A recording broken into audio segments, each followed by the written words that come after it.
I'm going to give it 2 more minutes and then we're going to start this next plenary.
Okay, ladies and gentlemen, I think we will start this plenary.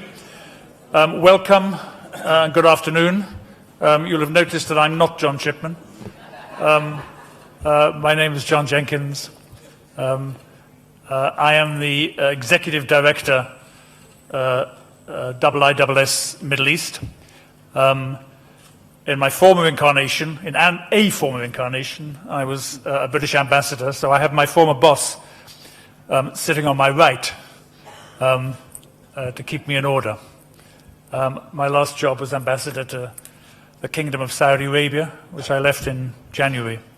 Although a lot of people have been coming up to me and saying, I recognize you because you're the person who wrote the fabled Muslim Brotherhood Review, which was commissioned by the Prime Minister last year. So it is, I suppose, appropriate that I should be asked to chair this session. I should say that those people who have come up to me and said that they know that I wrote the review and could I possibly give them a copy of it, have all been sadly disappointed.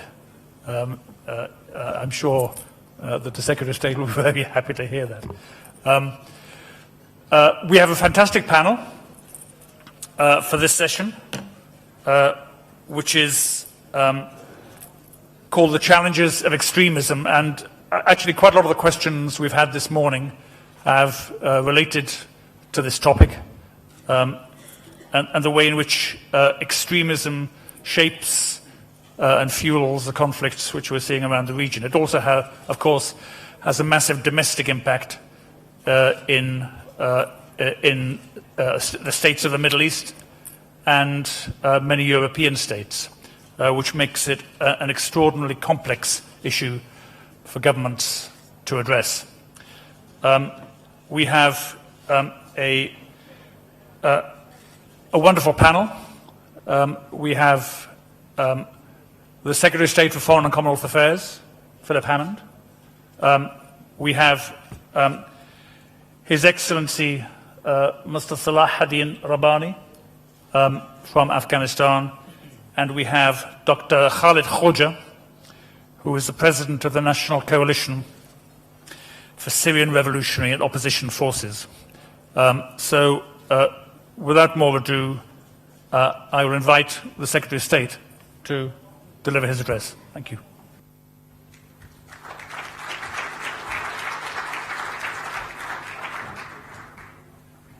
Well, thank you, John, for that introduction, and thank you to you and the IISS staff for organising yet another successful dialogue. I'm delighted to be back in Bahrain and to join my distinguished colleagues on this panel. Although this is only my second Manama dialogue, you are now entering your second decade, so I offer my congratulations on what is a remarkably successful series of conferences. Your Royal Highnesses, fellow ministers, excellencies, ladies and gentlemen, the region is engaged in an existential struggle against extremist Islamist terrorism. And before I make some remarks about the challenge of extremism and how we in the UK are seeking to tackle it, I want to say something about security in the region. Last year at this conference, I set out Britain's commitment to our partners in the Gulf and our commitment to the security of the Gulf. I announced the construction of a new Royal Navy facility at Mina Salman, just a few miles down the road from here, thanks to the generosity of His Majesty King Hamad, a return to a permanent British presence east of Suez. A lot has happened in the intervening year, including the landmark Iran nuclear deal and following it, the reopening of the British Embassy in Tehran. So I want to start my remarks by reiterating today Britain's commitment to the security of our traditional partners in the Gulf. I said last year that your security is our security. That was true then, and it's true now. At the heart of the relationship we have with our key allies in the region is a joint commitment to defence and counter-terrorism, a commitment that's keeping Britain safer and keeping the Gulf safer. Over the next few months, we will publish our long-awaited Gulf strategy, setting out our vision for Britain's relations with its Gulf partners over the next 20 years or so, including how we will operationalise our commitment to a more sustained military presence in the region, on land, at sea, and in the air. And as a former Defence Secretary, it will come as no surprise to you that I'm looking forward to the time, early in the next decade, when our two new aircraft carriers, currently under construction, will be sharing in the task of keeping the waters of the Gulf safe with their complement of F-35 stealth fighters. But back to my principal theme. The challenge of extremism is not, of course, new. We've confronted extremist ideologies in the past, most notably fascism and communism in the 20th century, and we've overcome them. But the threat we face today is of a different nature, because the ideology that underpins the extremism we are facing is not an invented one, like communism or fascism, but is rooted in a corrupt interpretation of one of the world's great religions. Because of that, it has deeper roots and wider reach. And it is harnessing the power of the internet to spread its message across the world in a way that has not been available to any previous extremist movement. Countering Islamist extremism is perhaps the great challenge of our time, and it's a challenge which every country must face. The terrorist atrocities of 9/11 in New York or 7/7 in London, and more recently in Sydney, in Paris, in Sousse, demonstrate the global nature of the threat. But it is here, in this region, that Islamist extremism has had the greatest impact, with many millions of people forced to flee their homes, and in many cases their countries, by Daesh's seizure of territory in Iraq and Syria, and hundreds more killed and injured in indiscriminate attacks around the region. Daesh's extreme doctrine is subversive as well as barbaric. It pursues its objective through a reign of terror and violence, murderous towards anyone, Muslim or non-Muslim, who does not subscribe to its perverted worldview. Its fundamental tenets, besides violence and intimidation, are discrimination, subjugation, and sectarianism. And it seeks to undermine and destroy the nation-states that are the very building blocks of our international system with its so-called caliphate. Daesh, in the extremist Islamist ideology it espouses, represents a fundamental threat to all of our security. So we must adopt a common response to this common threat if together we are to confront them and defeat them. And indeed we've done so in responding to the military challenge of Daesh. I know from my visits in the region earlier this week and over recent months that few countries are more heavily invested in the fight against Daesh, and few are facing more starkly the consequences of their rise than the nations of this region. I pay tribute to your efforts and offer condolence for your sacrifice. Together, as an international coalition, we can be confident that we are degrading Daesh and we will, in time, defeat it. But the argument I want to make today is that defeating Daesh is not enough. To eliminate the underlying threat to our security, we have to defeat the extremist Islamist ideology on which Daesh is based. As Prime Minister David Cameron has said, this is going to be a generational struggle. And we in Britain have recognised, perhaps later than we should have done, that to prevail in that struggle, we have to tackle all forms of extremism, not just violent extremism. We have to tackle head-on the narrative of extremism, including, crucially, the claim that Islam is incompatible with good citizenship of a Western country and that voting is haram, as well as the celebration of or apology for violence wherever it appears. Because even in forms that we have hitherto tended to ignore, extremist narrative, unchecked and uncountered, fosters the environment in which violence flourishes. And to do that, we have to understand why people are drawn to extremism in the first place, and how they progress from early curiosity about extremism to violent engagement. Why, in Britain, educated young men and women give up good jobs and good prospects to fight and often die under Daesh's black banner. Why, in Iraq and Syria, so many have been attracted to Daesh's barbaric cause, and why, from across the region and across the world, thousands of people have made the journey to the heartland of this evil empire. We have to recognise that you do not have to engage in or even espouse violence in order to be drawn to the ideology. No one becomes a terrorist overnight. There is a process of radicalisation, a journey along a spectrum, a journey that all too often starts with naive experimentation, with a beguilingly simplistic value system, but ends up with suicide bombing. In the UK, we've been too reluctant in the past to recognise the link between non-violent extremism and violent extremism. For decades, we've clung to a false distinction between the two. We've tolerated, in fact, we've even celebrated, in the name of multiculturalism, ideas, behaviours and institutions that have encouraged separateness of identity and intolerance of difference.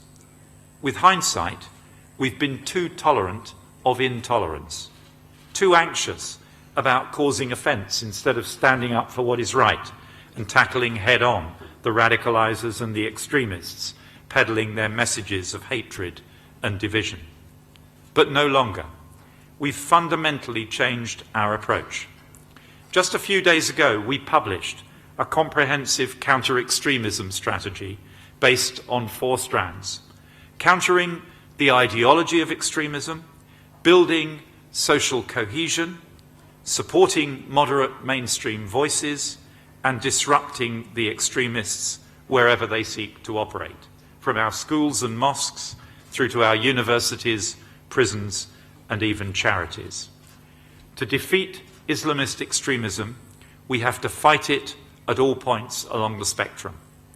We've created an extremism analysis unit in our Home Office, our Ministry of the Interior, to identify behaviours and activities that require intervention. We are reviewing the misuse of Sharia in British Muslim communities.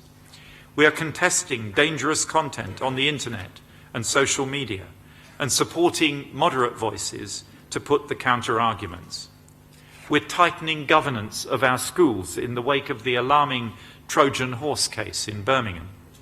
We will inspect informal madrasas just as we inspect regular schools, and we will impose new duties on those running our universities, colleges and prisons to prevent radicalisation, as well as preventing misuse of our charities. And we will shortly introduce legislation to Parliament to allow us to ban the most dangerous extremist organisations, to close premises used for extremist purposes, and to impose restrictions on individuals who pose a threat through their extremist activities. Perhaps most important of all, I and my colleagues in government, as politicians, will be making the case at every opportunity that it is possible to be a good Muslim and a good British citizen, as millions of British Muslims demonstrate every day. The best defence, we believe, against extremism is millions of British Muslims who are proud of their faith and proud of their nationality.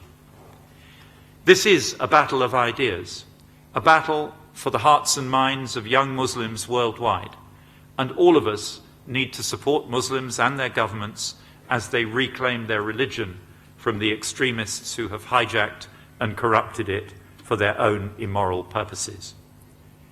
But if we are to ensure that the next generation is not at risk of radicalisation, all of us have to subject ourselves to the soul-searching exercise that we in the UK have just been through. A process of asking ourselves whether the well-intentioned policies we've pursued have perhaps inadvertently fostered and nurtured the growth of the monster we must now fight. And where the answer is yes, we must not flinch from that reality. We cannot, of course, change the past, but we can move swiftly to protect the future. If I can put it this way, we should be intolerant of the consequences of our past tolerance of intolerance. But before my friends at the Guardian newspaper rush to interpret my words as advocacy of an end to free speech, I should enter a very important caveat. An essential tool in defeating extremism is tolerance of difference, and it is essential that in our enthusiasm to tackle extremism, we don't allow ourselves to confuse intolerance of intolerance with intolerance of difference. In every successful, stable society, there has to be a public space in which differences of religion, of politics, of social norms, are allowed peacefully to be expressed without fear of persecution. But, and here's the rub, always acknowledging the right of others to a respect for their different views, values and beliefs. I'd go further and say that in a stable society, the teaching of tolerance and understanding of different religions, or even of different mainstream interpretations of the same religion, is a vital part of denying extremism the medium in which to breed. Because the alternative to openness and understanding is that those different beliefs and views are driven underground into the arms of the extremists we all seek to defeat. Of course, we must respect different cultures, traditions and histories. But we also have to be clear that the failure to allow space for difference or even dissent can create a breeding ground where extremism and its bedfellow terrorism can quickly take root. So there will be no single approach, no one-size-fits-all formula for tackling extremism in every country. We each have to take different actions to address different specific problems. But we can and we must work together, sharing experience of what works and what doesn't, building practical effect across borders. Just as we've taken an inclusive approach in building the broadest coalition of countries taking military action against Daesh, so we need an inclusive approach to the defeat of extremism in all its forms. For our part, the UK is committed to working with all our international partners and allies, recognising the particular threat to our friends here in this region. We will demonstrate our commitment to our shared security through a full spectrum approach, not just with our growing military presence in the region, but in our ever closer collaboration on cybersecurity and anti-terrorism, and our increasing engagement with our partners in the region on countering the ideological threat from extremism too. And alongside that work, we will support our partners as they develop their own distinctive mechanisms to allow the appropriate expression of difference within their societies. Together, as nations, as partners and allies in our coalition, We will demonstrate that we are more powerful than Daesh. But more importantly, if in slower time, we will demonstrate that our values are more powerful than the values of the extremists. That tolerance of our differences is not weakness, but is the greatest strength of all. Thank you.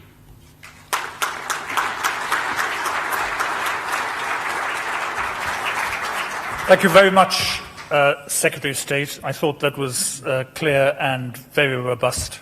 I was interested in your reference at the beginning to the threat to nation states. This was something that President Sisi was very clear about yesterday as well. And it's clearly a theme across the region and indeed more widely, because if there are going to be solutions to these conflicts that we see around us, they can only be solutions which are mediated through nation states and the system and the state system in this region and elsewhere. And the point about military defeat versus ideological defeat is very well taken.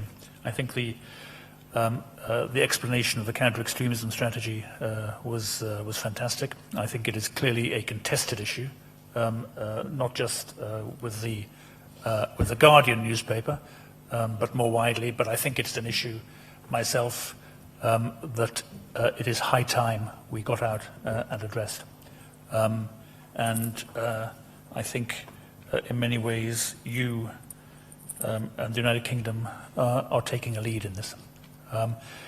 I will now turn to our next speaker, Dr. Salahuddin Rabbani, and invite him to deliver his address. Thank you.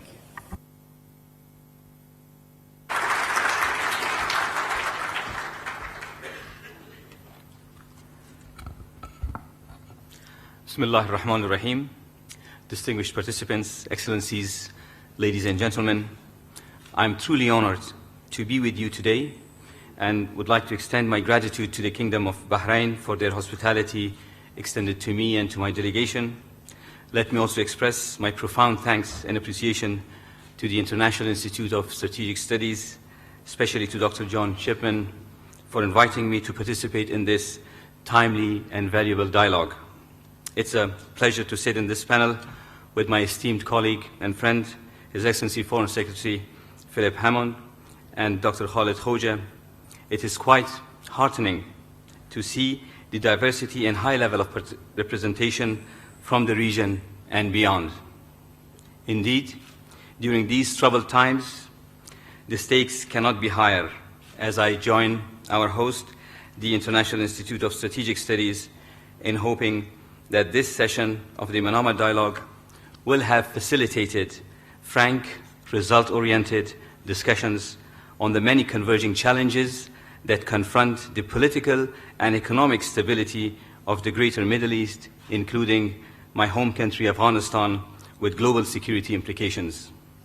Ladies and gentlemen, Afghanistan is where we have long experienced and suffered from terrorism, which is a manifestation of extremism challenge that confront our disparate and yet interdependent regions. We remain quite concerned about the growing threat of ISIS, which has resulted from the complex and deadly conflicts of Syria and Iraq over the past few years. ISIS has increasingly tried to expand its presence in Afghanistan, where our brave security forces continue to fight other terrorist organizations and extremist groups, including the Taliban, the Haqqani Network, Al-Qaeda, the Islamic Movement of Uzbekistan, the Eastern Turkestan Islamic Movement, and their affiliates. These groups constitute a dangerous network of terrorism that destabilizes Afghanistan, the region, and the rest of the world alike. For us, unfortunately, our struggle against regional and transnational terrorism networks began long before the tragedy of September 11, 2001, and its impending global war on terror. Today, we remain in the forefront of the combat against these ever-growing security threats, since the complete takeover of the security responsibility from NATO ISAF. Our brave security forces have relentlessly been fighting the Taliban and the many terrorist networks that support them. We daily win the battles against terrorists, frustrating their plots, preventing them from spreading their influence, and degrading their operational capacity. Ladies and gentlemen, as a nation, we continue to defy terrorist threats and non-stop terrorist attacks.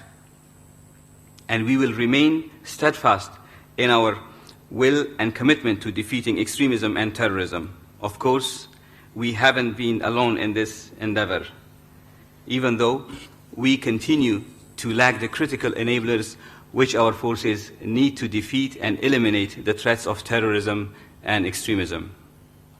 At any rate, however, we thank our friends and partners in the international community for having stood by us since 2001. Their continued support has enabled us to make significant progress in various domains. Even so, however, the security situation in Afghanistan remains quite challenging, and this has directly resulted from the continued acts of terrorism, which has found consistent support and sanctuaries in our region.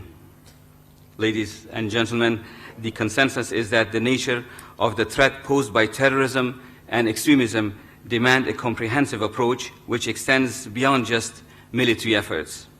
This realization underpins the UN Global Counter-Terrorism Strategy and has been reaffirmed in multiple regional and international forums on terrorism and extremism. This includes the second summit meeting on the countering violent extremism, which convened on the margins of the 70th session of the United Nations General Assembly this past September in New York.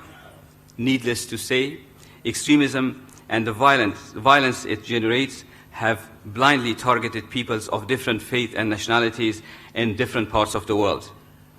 This is why we must walk our talk by redoubling our efforts to counter the narrative of extremism while promoting moderation, peaceful coexistence, tolerance, and harmony. These are the universal values embedded in all religions. In Afghanistan, we have partnered with civil society, religious leaders, and the academic institutions as we effectively counter extremism. In October 2013, the Afghan High Peace Council organized, together with the Organization of the Islamic Cooperation and International Ulama Conference, to explore ways that could end the imposed conflict on our country. Some 200 Islamic jurists and scholars from around the world participated in this meeting and adopted a declaration that condemned extremism and declared illegitimate any decree that contradicted the values and principles of Islam. Moving forward, we will strive to reinforce the message of peace, prevent the distortion of our noble religion, and counter extremism. Consequently, we have decided to convene a follow-up conference in the near future to build on the outcome of the first meeting. Ladies and gentlemen, ending violence in Afghanistan tops our national priorities. We have made many sacrifices to achieve a successful outcome through our ongoing peace and reconciliation efforts. Despite the ongoing terrorist attacks, we have kept the doors of peace talks open to those elements of armed opposition who renounce violence and join the peace process. Our national defense and security forces will, however, defend our people against those elements who resort to violence and kill innocent civilians. As I said earlier, these are regional and global threats which we have single-handedly been fighting on behalf of the whole world. But it is appropriate to call on all stakeholders, those in the region and others beyond, to reaffirm their enduring support for the stabilization and sustainable development of Afghanistan against these threats. Indeed, the choice is ours to make. Staying the course in Afghanistan will systematically degrade and eliminate the threats of extremism and terrorism that undermine the security of all of us. Failing to consolidate and sustain the hard-earned gains of the Afghan people over the past 14 years will have far-reaching security implications that must be avoided at all costs. But we are confident that the international community, including our neighbors, friends, and allies, will choose the right path. And this is evident from the recent decision of the United States to extend military mission in Afghanistan, which we appreciate. And we too appreciate the decision of other NATO members, including Germany, Italy, and Great Britain, to stay the course in Afghanistan. Our international partners realize the importance of continued support to our security forces, and on our part, Afghanistan is committed to continue its fight against the menace of terrorism as a matter of national priority. I thank you for your attention.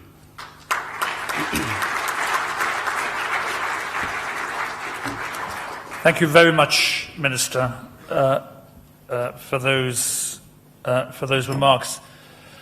I was very struck recently. One of the other things that IISS organises in this region is a South Asia Security Conference. I was recently at it down in Oman, and I was very struck by how much this whole issue of extremism, of counterterrorism, and so forth, instability of the threatened nation states, crosses boundaries not just in the Middle East, but out of the Middle East, of course, into Europe, but into South Asia, into Central Asia, and into Afghanistan. And of course, we've recently seen upheavals in the Taliban and indeed in Al-Qaeda, and the emergence of Daesh in Afghanistan.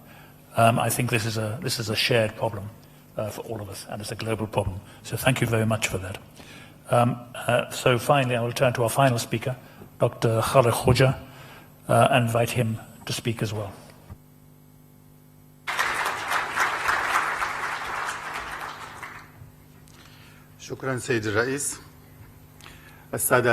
Thank you very much. Excellencies, ministers, excellencies, ambassadors, ladies and gentlemen.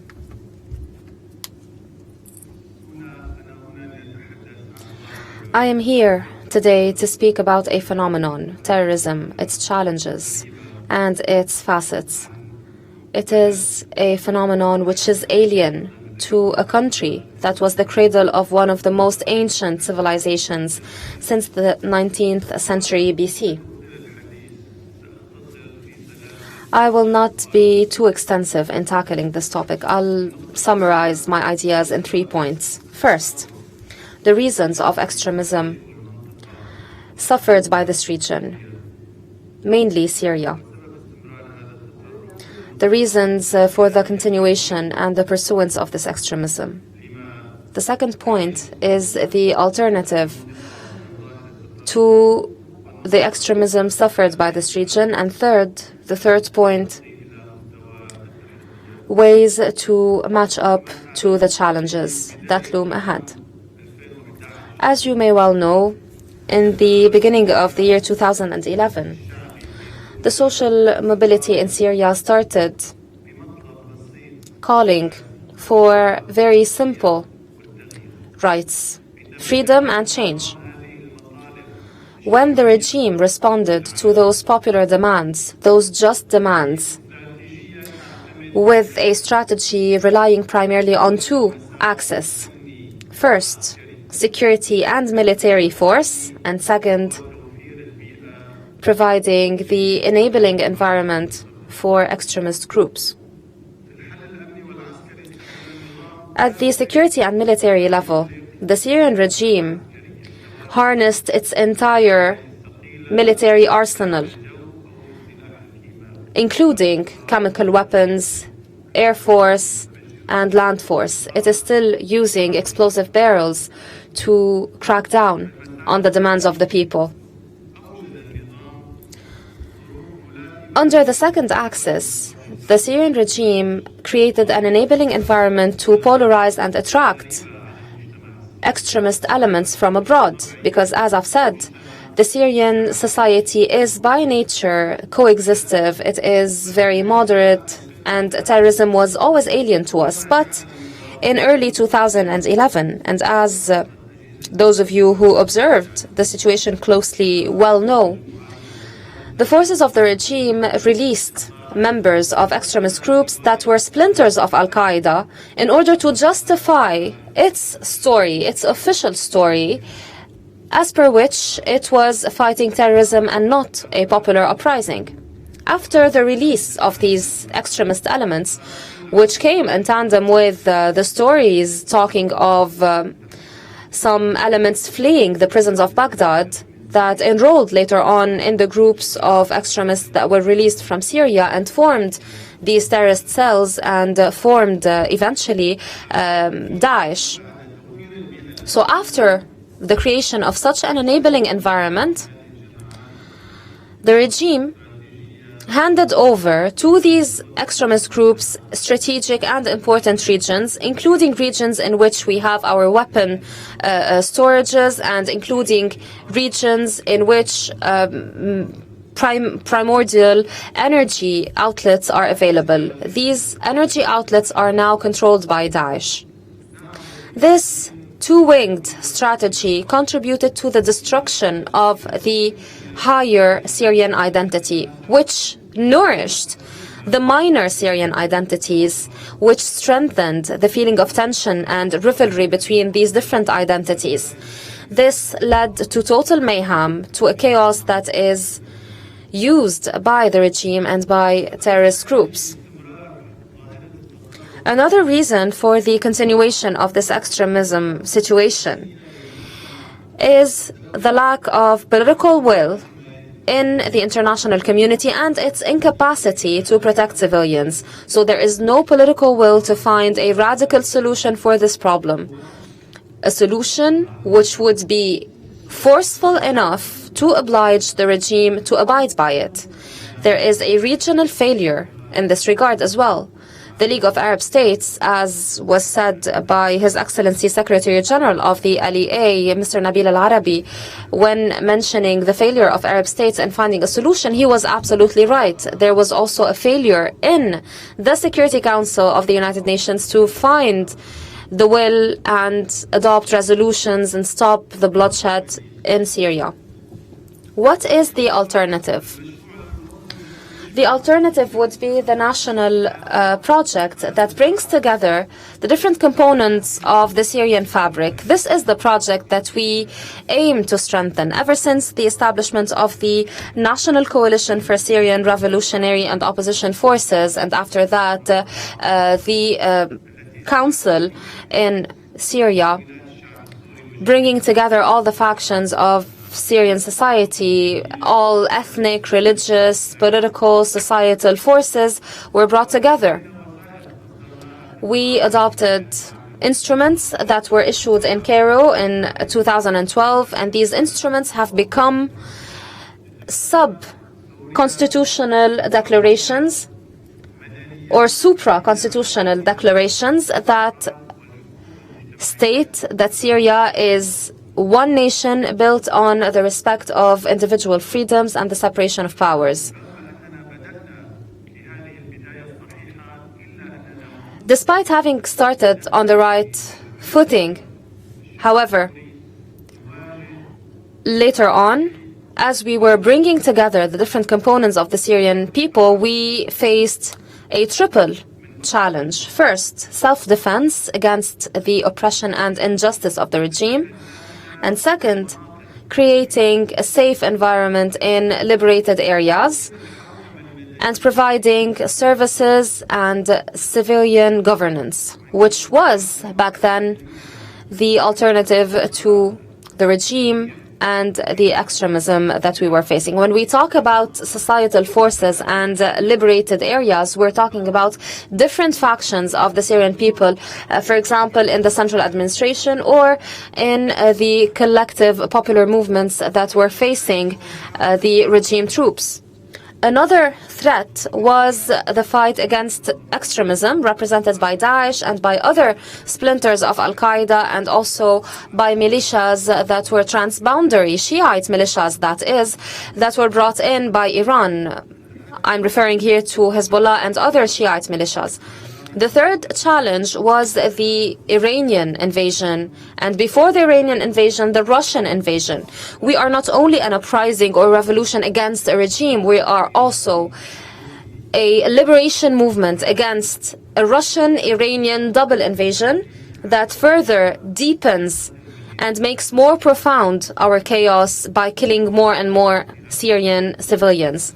It has been over a month now since the beginning of the Russian invasion, leading to 1,400 casualties.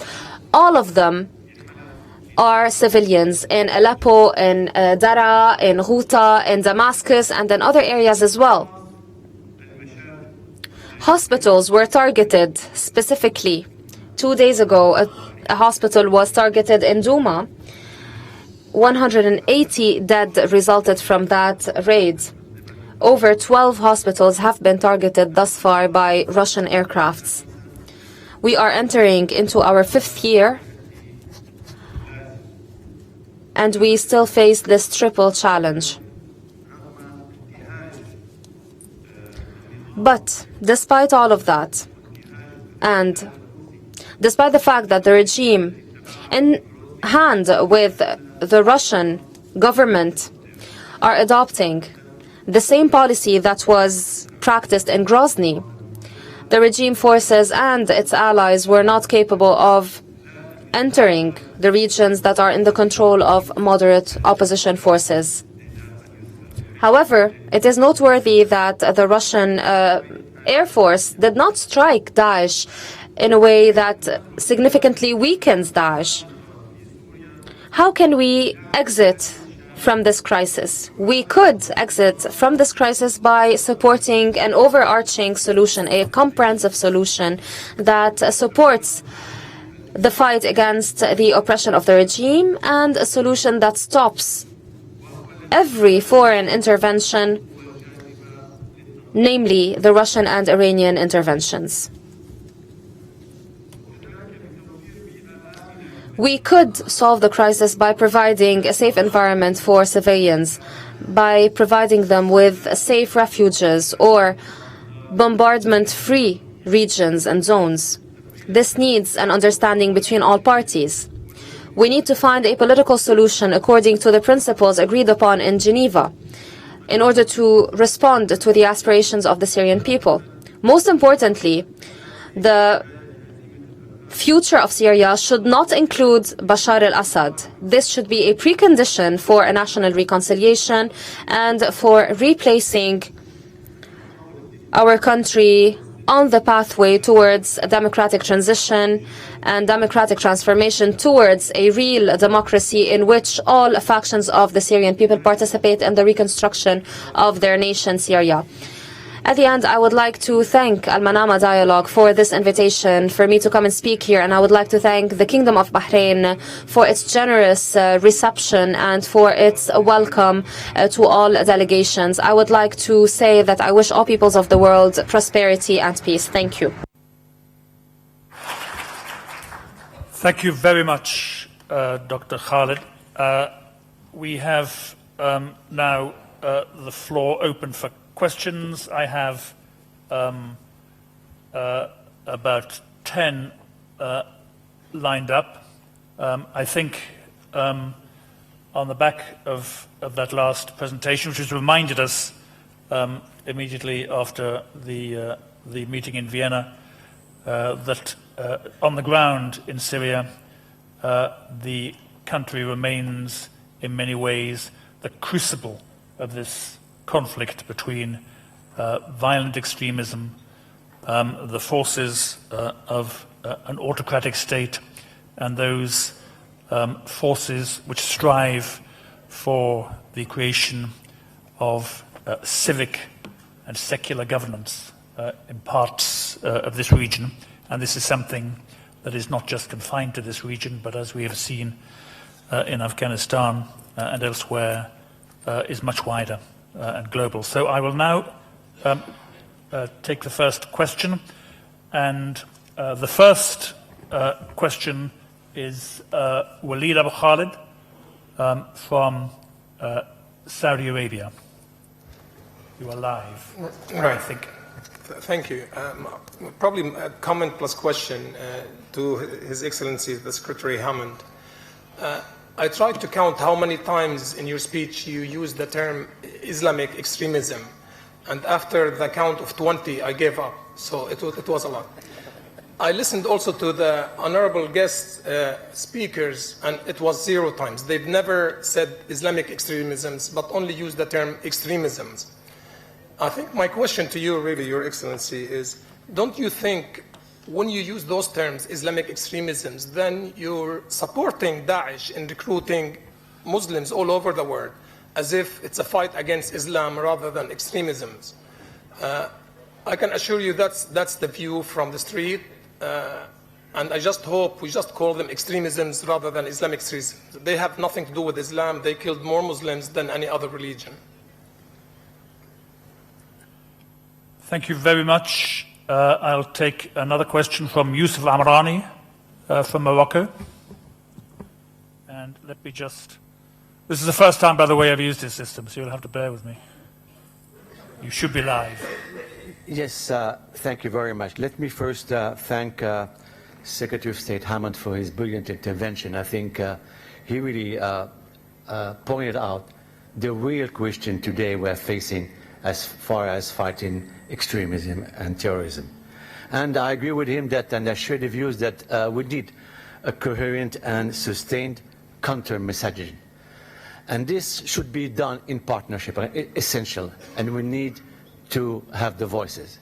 Like in the case of Morocco, for example, where we are training imams today in Africa and even in Europe, I think success will come only if we join our efforts. And in this connection, I would like to ask you, what is your vision and how you intend to work with all partners? Because at the end of the day, we are all targeted, Europeans, in the Maghreb, in the Sahel, because the extremists and terrorist movement have a clear vision and they target us all. And I think we need to have a comprehensive response towards this kind of phenomenon. Of course, this includes counter-messaging and also economic development and political development. Thank you. Thank you very much. I will take another question from Hee-Sung Kwon from the Republic of Korea. Let me just shift you up to, you should be live.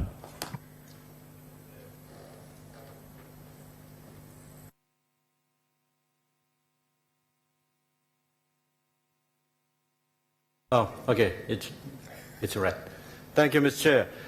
First, I thank Foreign Secretary Hammond for sharing the excellent program countering violent extremism in the UK. And my government has been struggling to introduce such an excellent program for the precautionary purposes, as we have also challenges from violent extremism. And I've been leading the Korean Provincial Reconstruction Team, PRT, in the Parwan province of Afghanistan a few years ago. And I have recognized the traditional important role played by the elders and mullahs in the form of Shura Council or Loya Jirga.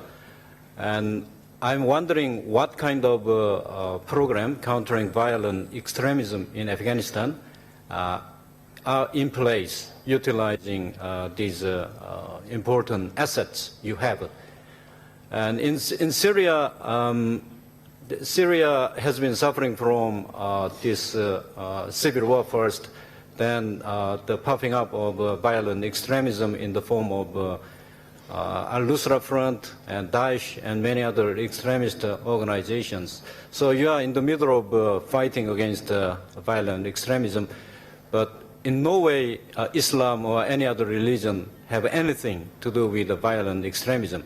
These things are these findings are the result of our extensive consultations and the discussions since the last year in and around the United Nations. So I am fully behind the argument made by the Moroccan colleagues. Thank you.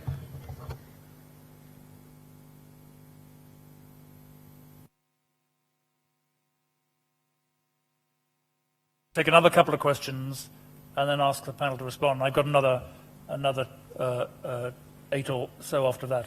So Dr. Hisham Helia, UK. Thank you very much, JJ. This is the Foreign Secretary. Thank you for your quite comprehensive review of the extremism strategy. A comment and then a question. My comment relates to how comprehensive actually the strategy actually is, because most of what you said, and indeed the text of the review of the strategy itself, focus primarily, I think, on ideological issues, and I wonder if we ought not to pay more attention to looking at other issues, dissent on particular policies, the inability, not domestically, obviously in the UK, but abroad, to engage in certain political processes. And as a comment to that, also the issue around trust from within our own Muslim communities in the UK in terms of cooperating with such a strategy if they feel that they're being targeted. My question relates to one particular article within the extremism strategy, and that's number 104, which relates to citizenship. And I quote, "In our review, we will also consider who should be automatically entitled to citizenship," reasonable enough, "and how we can more easily revoke citizenship from those who reject our values." And that to me is a very dangerous point, because it establishes different tiers of citizenship, unless the actual clause will not actually be taken forward. But the idea that we will revoke citizenship from British citizens, I think, hits at the very core of the basis of the modern nation state, and I think we need to be very careful about how we proceed down that particular route. So I'd appreciate your comment on that particular point specifically. Thank you. Thanks, Hisham. I'll take one more question from Faisal Abbas from Saudi Arabia. Thank you, Mr. Jenkins. My question is to His Excellency, Mr. Hammond. Thank you very much for your speech, and they say it's better to come late than never with regards to combating violent extremism and terrorism. Having lived in the UK myself, I was actually surprised by the kind of misuse of tolerance that exists.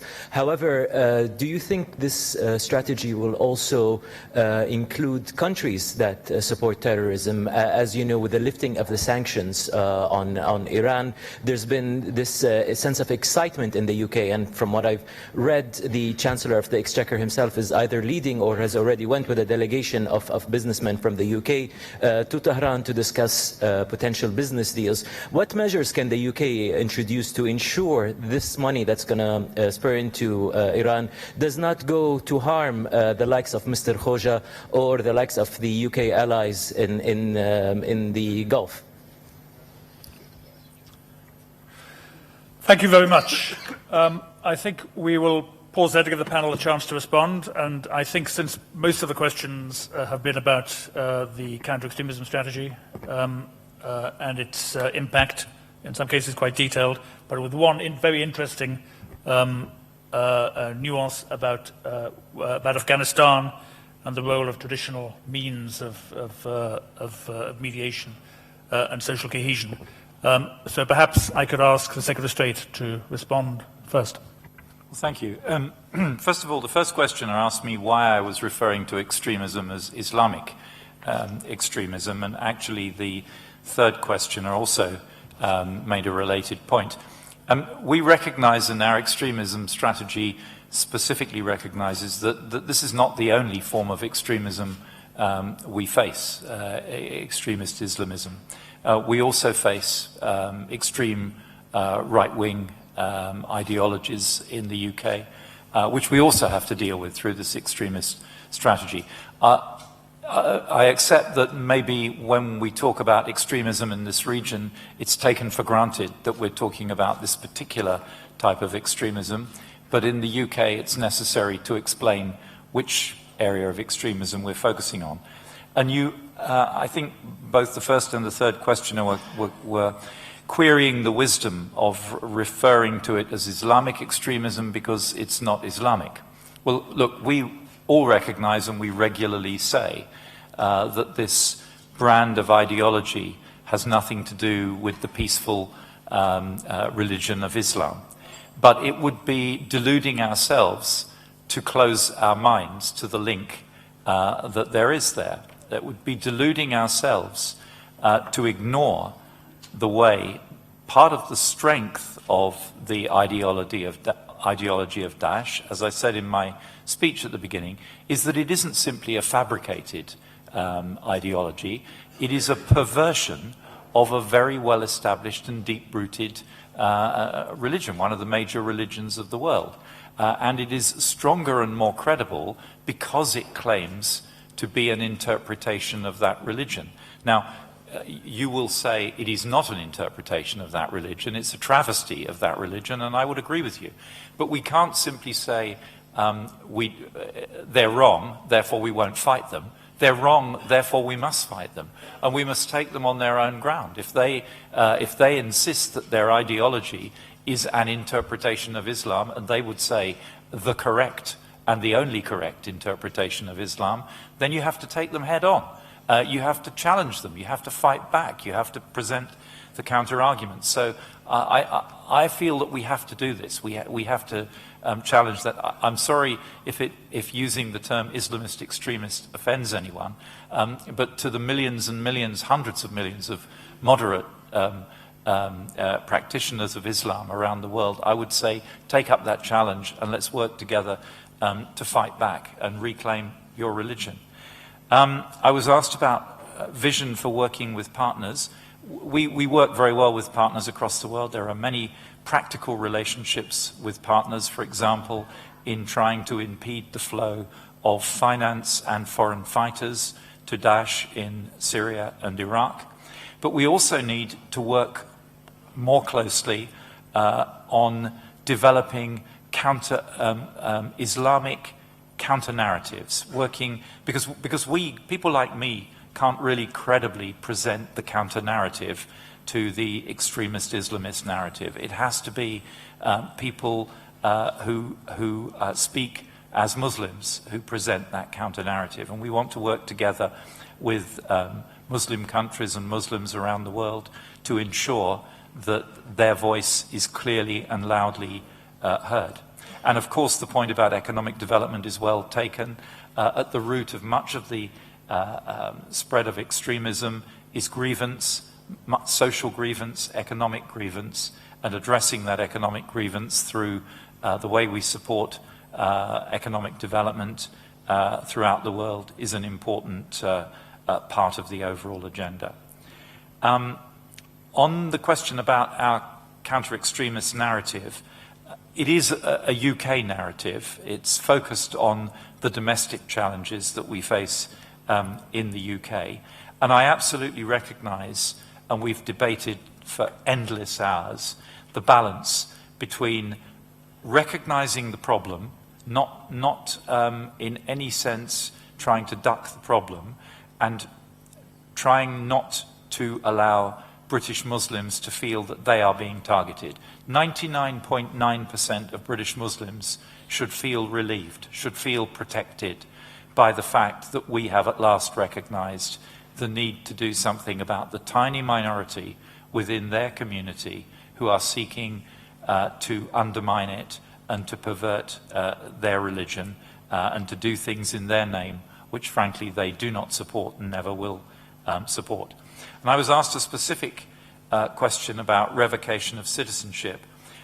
We do believe, and let me be clear at the beginning, the UK courts and the European courts have already established that we cannot revoke citizenship of someone who is a mono-British national, who has no other citizenship.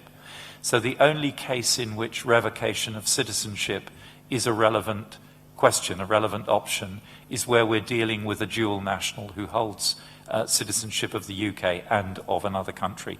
And our position on this is pretty clear. We don't ask you to enthusiastically endorse all our values. We recognize that people can question and challenge our values. But where people come to our country, seek British citizenship, only to actively attack and undermine our core values, yes, we must have available to us the tool of revocation of citizenship. Yes, we must be able to say that, frankly, we do not welcome that kind of contribution to our country. Thank you very much, Secretary of State. Minister, you would like to comment on the Afghanistan? Well, thank you. Let me first of all thank Mr. Han Seng Kwan, and of course we are grateful for the assistance that the Korean government has been giving us. We appreciate and we value. On the issue of what kind of programs do we have in Afghanistan to fight extremism, I just would like to say one thing, that Afghanistan has always been a very tolerant and moderate society. I can give you the example that the Buddha statues existed in Afghanistan for hundreds or centuries in Afghanistan. No one tried to destroy them. No Afghan ruler or government tried to destroy them until the arrival of this the Taliban, who introduced a new version of Islam that was new to Afghanistan. Of course, we do have programs in the current case to fight extremism and to, first of all, to educate. And as you rightly mentioned, that Afghanistan is a country of councils, or what we call it in jirgas, and elders play an important part, and therefore one of the ways to convince people or to give the message is through these councils. And one of the programs that we have in Afghanistan is to train ulama, to provide them a chance to visit countries, other Muslim countries, and see how the ulama or the Islamic scholars there work. This program with our friends in UAE is there, and there are programs that we send ulama for those visits. They go, they get training for a few weeks and then come back to Afghanistan. So yes, this is a challenge that we agree, but it's a challenge that we are ready to tackle. Thank you. Thank you very much, Minister. I think actually I'm now, because we are pressed for time, because we do need to finish this session absolutely on time in about 7 minutes' time, I'm going to exercise chairperson's privilege and invite 2 or 3 more questions, 3 maximum. So please keep it very, very, very concise. And I'm going to invite those who do not belong to IISS and those who have not asked a question before. And then I will ask the panel to respond in reverse order, taking some of the issues as well that have already been covered. So I will pass immediately to Bareha Alameddin to ask a question. And please, if we can keep this very concise. Thank you, John. I have a very short comment to Secretary, to Foreign Minister Hammond. I've sat endlessly at the Foreign Office, Minister, listening to Minister Haig and other officials telling us about the threat of terrorism indeed in Syria if the situation is not solved. And here we are 5 years on talking about terrorism in Syria. My question to you, sir, is that you just came back from Vienna, and I wonder if you today are more optimistic of finding a solution quicker, and does really the presence of Iran with all what it does in Syria really help find the solution? I have another small question to Dr. Khoja. Dr. Khoja, are you more optimistic today of finding a solution to the Syrian problem after Vienna? Thank you. Thank you very much. I will now ask Dr. Philip Lee, UK. Let me just make your microphone live. Thank you, JJ. Can I welcome the Foreign Secretary's robust speech and the content of it I fully support. In terms of challenging extremism, I've long thought that the emancipation of women, both domestically in Britain, but I'm sure this applies across the region, would be key to having a positive influence, a pacifying influence, if you forgive me, upon it is predominantly men who are attracted to an extremist interpretation of a religion or a political creed, and I wonder what the panel thought about that. Thank you very much. On that note, I will take 2 more questions. One from both from women.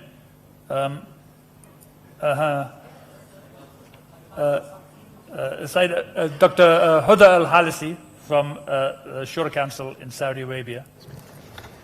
Thank you very much. First of all, I would like to extend a genuine thank you to all speakers, not just on this panel, but also on all previous panels.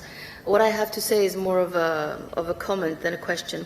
I agree with everything that was said about working together to fight extremism on a macro level. But for a world to be truly free of extremism, we need to do more with regards to education worldwide, because tolerance really starts at home. We need to educate families to be moderate and introduce classes throughout a child's scholastic years to teach them about tolerance and acceptance of differences, whether religious, social or national, and show them the devastating domino effect of intolerance. Thank you. Thank you very much. That's admirably concise, if I might say so. And the last question from Ragara Dargam from the US. Sorry, I've lost my mouse. There you are. You should be live. Okay, thank you very much.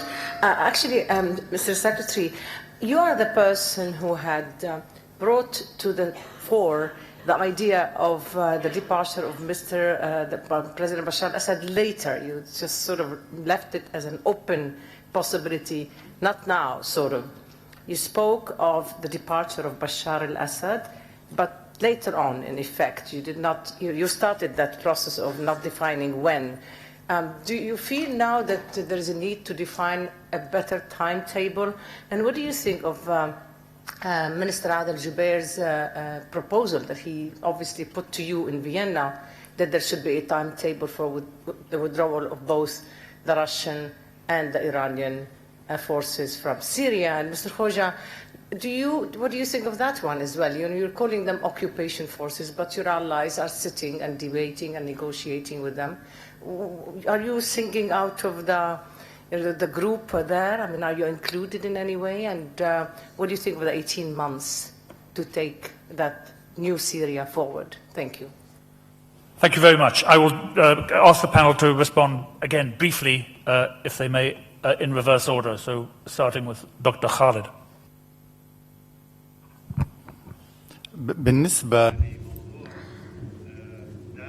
Pertaining to the matter of Daesh and countering terrorism, in light of our experience in Syria and even our experience in Iraq, the orchestrators of Daesh are not legitimate leaders. They are rather security leaders.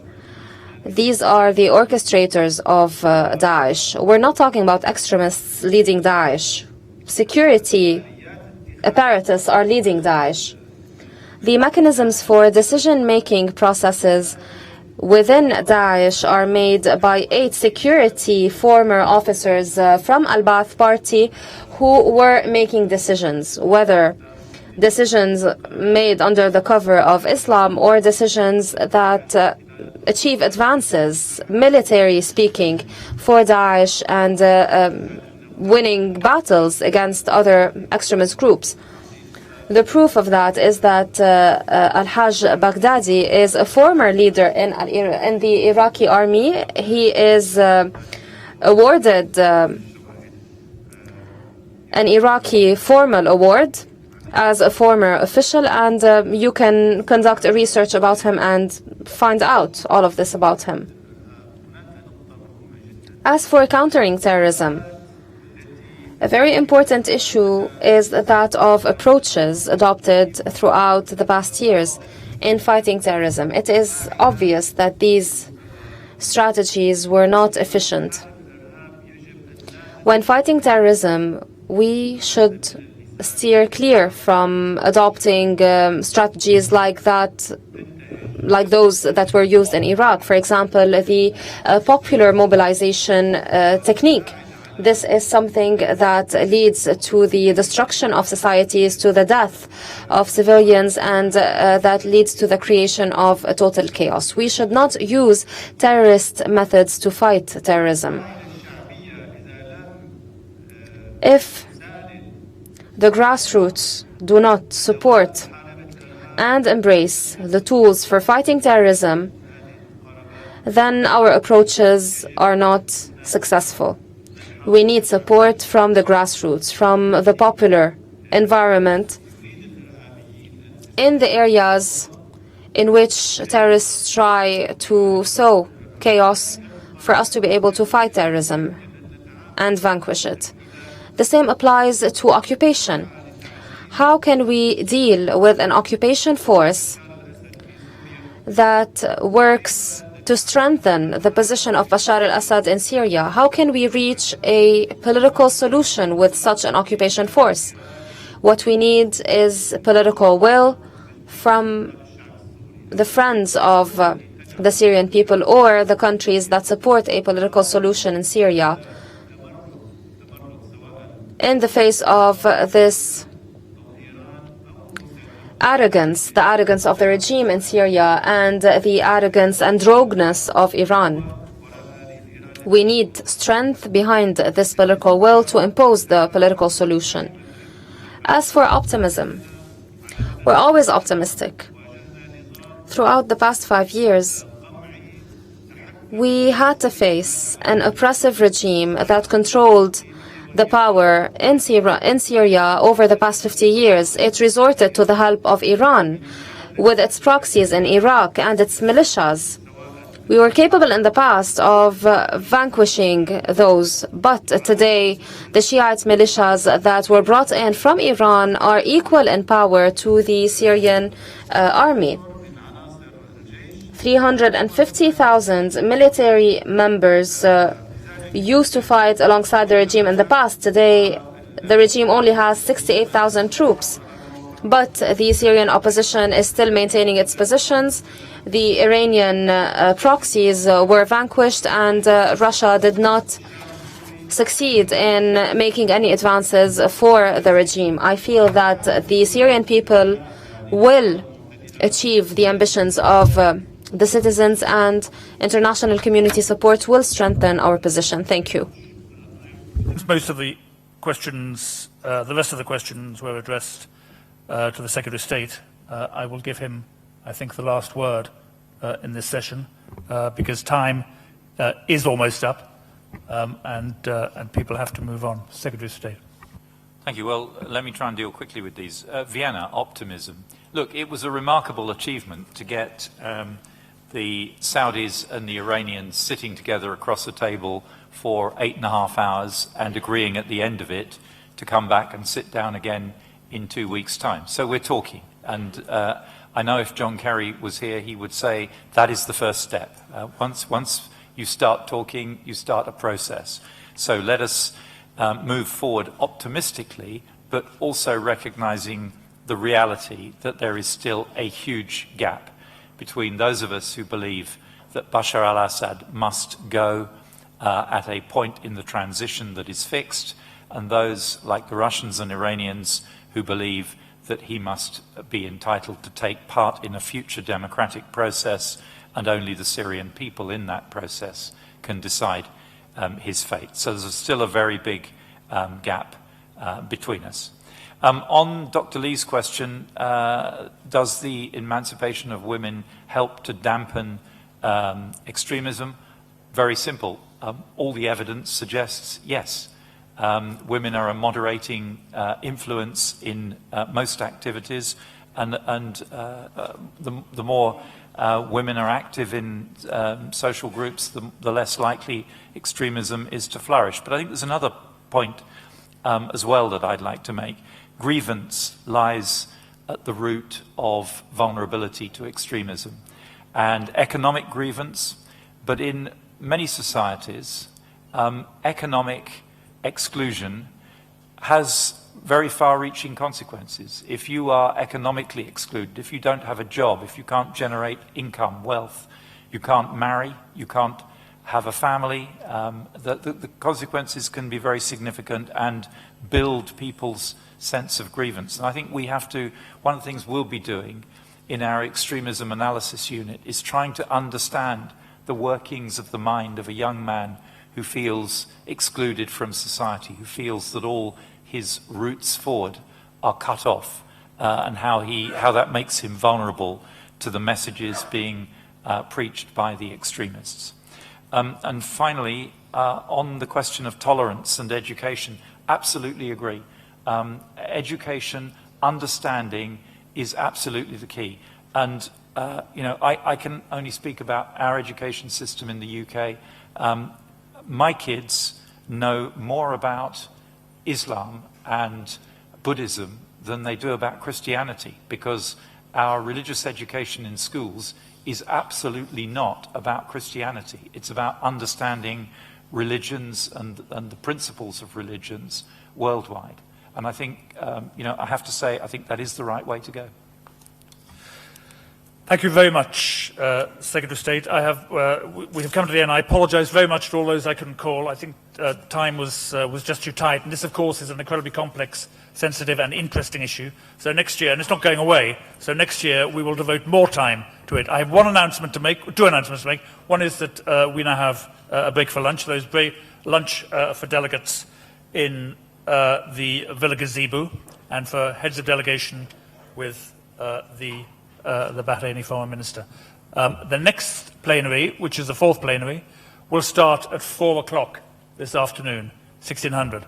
And I'd like to say thank you very much to our very distinguished panel for answering questions so frankly, to Dr. Khoja, to Minister Rabbani, and to the Secretary of State. And if you would join me in...